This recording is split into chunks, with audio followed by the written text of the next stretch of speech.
అసలు 7 నెలల పిల్లకి ఎగ్ పెట్టొచ్చా? ఎగ్ పెడితే ఫస్ట్ ఏది పెట్టాలి? యెల్లో పెట్టాలా, వైట్ పెట్టాలా? పెడితే ఎంత పెట్టాలి, ఎంత క్వాంటిటీలో పెట్టాలి, పిల్లలకు సరిపోతుందో లేదో ఎలా తెలుసుకోవాలి? హలో గైస్, అందరూ ఎలా ఉన్నారు? మేమైతే చాలా బాగున్నాం. ఈ వీడియో వచ్చేసి థంబ్నెయిల్ చూస్తే మీకు అర్థమైపోయి ఉంటుందండి.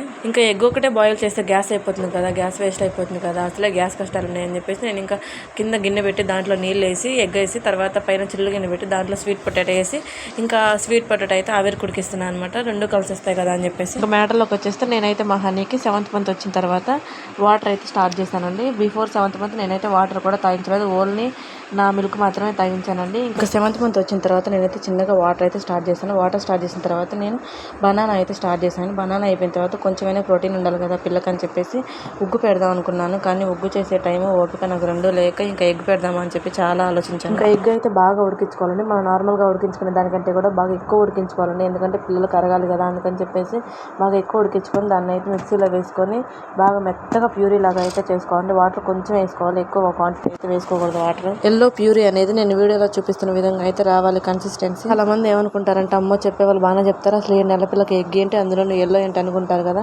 అందుకనే చెప్పేసి నేనైతే మీకు డీటెయిల్గా అర్థం అవ్వాలని చెప్పేసి నేను మా హనీ తల్లికి అయితే తినిపిస్తూ వీడియో అయితే తీసానండి. ఇదైతే ఫస్ట్ టైం కాదు, ఇది 4th టైం అనమాట. అసలు సాలిడ్స్ స్టార్ట్ చేయాలంటే పిల్లలు కొంచెమైనా దానికి యాక్సెప్ట్ చేసేలా ఉండాలండి. ఎలా అంటే వాళ్ళు కొంచెం విత్ సపోర్ట్ అయితే కూర్చోడానికి ట్రై చేయాలండి. అప్పుడే మనం కొంచెం కూర్చోబెట్టి పెట్టగలం, పడుకోబెట్టి మాత్రం అస్సలు పెట్టకూడదండి, చాలా డేంజర్ అది. ఇంకా విత్ సపోర్ట్తో కూర్చున్న తర్వాత మనం ఏది ఇచ్చినా సరే వాళ్ళ నోటి దగ్గరికి అయితే తీసుకెళ్ళగలగాలండి. అప్పుడే వాళ్ళ ఫుడ్ తినడానికి ఇష్టం చూపిస్తారనమాట. అండ్ మెయిన్ థింగ్ ఏంటంటే నేను బట్టలు ఎందుకు వేయలేదంటే బట్టల మీద పడితే అస్సలు ఉతుక్కోలేము అనమాట, ఫుడ్ మరకలు అస్సలు పోవు. అదిగాక స్కిన్ టు స్కిన్ టచ్ అయితే వాళ్ళ ఫుడ్ని బాగా ఎంజాయ్ చేయగలరని చెప్పేసి నేనైతే బట్టలు వేయలేదు, బట్టలు లేక అయితే కాదు. అసలు సాలిడ్స్ స్టార్ట్ చేయగానే చాలా మంది కంగారు పడిపోయే విషయం ఏంటంటే అమ్మో అసలు తినట్లేదు, అసలు ఫస్ట్ వాళ్ళు ఇష్టంగా దగ్గరకు తీసుకుంటున్నారా లేదా అది చూడండి.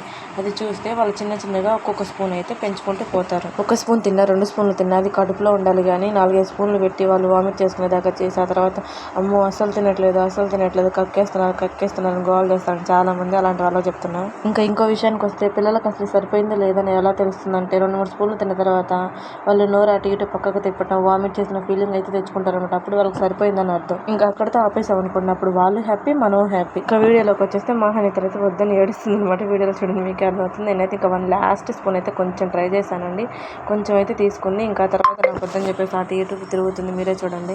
సాలిడ్స్ స్టార్ట్ చేసిన తర్వాత వాటర్ అయితే ఎక్కువ తాగించండి, ఎందుకంటే అది గొంతుకు అనేది అడ్డం పడకుండా ఉంటుంది అనమాట. ఈజీగా గొంతులోంచి దిగుతుంది అండ్ ఈజీగా డైజెషన్ కూడా అవుతుంది. వాటర్ అయితే మోస్ట్లీ కాగబెట్టి కొంచెం చల్లార్చిన తర్వాత మాత్రమే ఇవ్వండి, ఎందుకంటే డైజెషన్ ఫ్రీగా ఉంటుంది. మా హనీ తల్లి ఫుడ్ అయితే కంప్లీట్ అయిపోయిందండి. లాస్ట్గా నేనైతే వాటర్ తాగించేసి ఇంకా పక్కన పెట్టేసాను అనమాట. వామ్మో అంత తినదా, ఇంత తినదా, ఎగ్ ఎలా తినదా, అది తినదా అని దిష్టి పెట్టి అలా చెప్తున్నాను. దిష్టి పెడితే మాత్రం ఖచ్చితంగా చెప్తున్నా కదా, లైఫ్ టైం గ్యారంటీ డాండ్రఫ్, గజ్జి అండ్ హెయిర్ ఫాల్ ప్రాప్తిరస్తు. అయ్యో మీకు కాదులేండి, దిష్టి పెట్టకుండా చేసేవాళ్ళు కూడా చాలా మంది ఉన్నారు. మీ అందరికీ థ్యాంక్ యూ సో మచ్ అండి. ఇప్పుడు ఈ వీడియో షేర్ చేయడం అంత అవసరమా అనుకుంటారేమో, 100 మందిలో ఒక్క ఇద్దరికైనా యూజ్ అవుతుందని చెప్పేసి వీడియో షేర్ చేస్తున్నాను. అండ్ ఇంకోటి ఏంటంటే అందరికీ అన్నీ తెలుసు అనుకుంటారు కదా, తెలియని వాళ్ళు చాలా మంది ఉంటారండి. వాళ్ళకైనా ఎవరికో ఒకరికైనా యూజ్ అవుతుంది కదా అని చెప్పేసి షేర్ చేస్తున్నాను. నేను మా హనీ తల్లికి ఇంకా ఏం పెడుతున్నాను, ఎలా పెడుతున్నాను ఏంటి అనేది అప్కమింగ్ వీడియోస్లో అయితే చెప్తాను. అప్పటి వరకు లైక్ చేసి సబ్స్క్రైబ్ చేసి పెట్టుకోండి.